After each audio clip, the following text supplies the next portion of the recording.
السلام علیکم۔ M F کے نالج فیکٹری کے تمام ساتھیوں کو خوش آمدید کہتے ہیں۔ دوستو، آج کی اس ویڈیو میں ہم ٹرانسفارمر کے بارے میں بات کریں گے کہ ہم ٹرانسفارمر کیوں استعمال کرتے ہیں۔ کیا ٹرانسفارمر کے بغیر بجلی گھروں تک نہیں پہنچائی جا سکتی؟ ان سوالوں کا جواب یہ ہے کہ ہم ٹرانسفارمر لگائے بغیر بھی گھروں تک بجلی پہنچا سکتے ہیں، لیکن اس کے لیے ایک کام کرنا پڑے گا، اور وہ کام ہم کرتے ہیں تو اس پر ہمارا خرچہ بہت زیادہ آئے گا۔ دوستو، ہم جانتے ہیں چونکہ گھروں میں ہمیں جو وولٹیج چاہیے ہوتا ہے وہ بہت کم ہوتا ہے، جبکہ پاور سٹیشن سے جو وولٹیج آ رہا ہوتا ہے وہ بہت زیادہ ہوتا ہے۔ ٹرانسفارمر اس وولٹیج کو کم کر دیتا ہے، اور یہی ٹرانسفارمر کا کمال ہے۔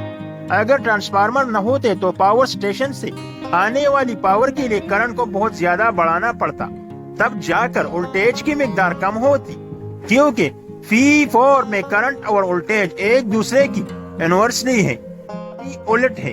لیکن اگر ایسا کیا جاتا تو بہت ہی کم گھر ایسے ہوتے جہاں پر بجلی پہنچائی جاتی، کیونکہ گھروں میں کم وولٹیج کی ضرورت ہوتی، تقریباً 250 وولٹ۔ اب اگر کرنٹ کی بہت زیادہ مقدار میں ایک جگہ سے دوسری جگہ سے پہنچاتے ہیں تو اس کے لیے موٹی تار درکار ہوگی، تقریباً ٹویوٹا انووا گاڑی جتنی موٹی تار، کیونکہ تار کی موٹائی جتنی زیادہ ہوگی تار کی ریزسٹنس اتنی ہی کم ہوگی، اور ریزسٹنس جتنی کم ہوگی کرنٹ اتنا ہی زیادہ تار میں سے گزر سکے گا۔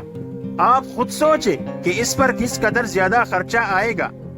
لیکن اگر ہم یہ بنا ٹرانسفارمر کے کر بھی لیتے ہیں تو پاور لاس کی وجہ سے مطلوبہ وولٹیج نہیں پہنچ سکے گا، لیکن کرنٹ بڑھانے کی بجائے ہم وولٹیج کو ترجیح دیتے ہیں، اور چونکہ پاور سٹیشن سے اگر اتنا زیادہ وولٹیج آ رہا ہے جبکہ گھروں میں تو کم وولٹیج کی ضرورت ہوتی ہے، چنانچہ ہمیں ایسے ڈیوائس کی ضرورت ہوتی ہے جس کو استعمال کر کے ہم وولٹیج کو کم کر سکے، اور وہ ہے ٹرانسفارمر۔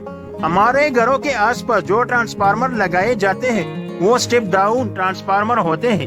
سٹیپ ڈاؤن ٹرانسفارمر ایسے ٹرانسفارمر ہوتے ہیں جو وولٹیج کی مقدار کم کرنے میں مددگار ثابت ہوتے۔ یہ ٹرانسفارمر جس اصول کے تحت کام کرتے ہیں وہ ہے الیکٹرو میگنیٹ انڈکشن۔ یہ اصول جس نے دیا ان کا نام تھا مائیکل فیراڈے۔ یہی وہ شخص تھا جس نے بجلی ایجاد کی تھی۔ ہمارے گھروں میں جو بجلی استعمال ہوتی ہے یہ کیسے پیدا کی جا سکتی ہے، یہ ہمیں مائیکل فیراڈے نے بتایا تھا۔ تو دوستو، ٹرانسفارمر کے بارے میں ہماری یہ کاوش آپ کو کیسی لگی؟ پسند آنے کی صورت میں لائک اور شیئر ضرور کیجیے گا۔ ملتے ہیں اگلی ویڈیو میں۔ اللہ حافظ۔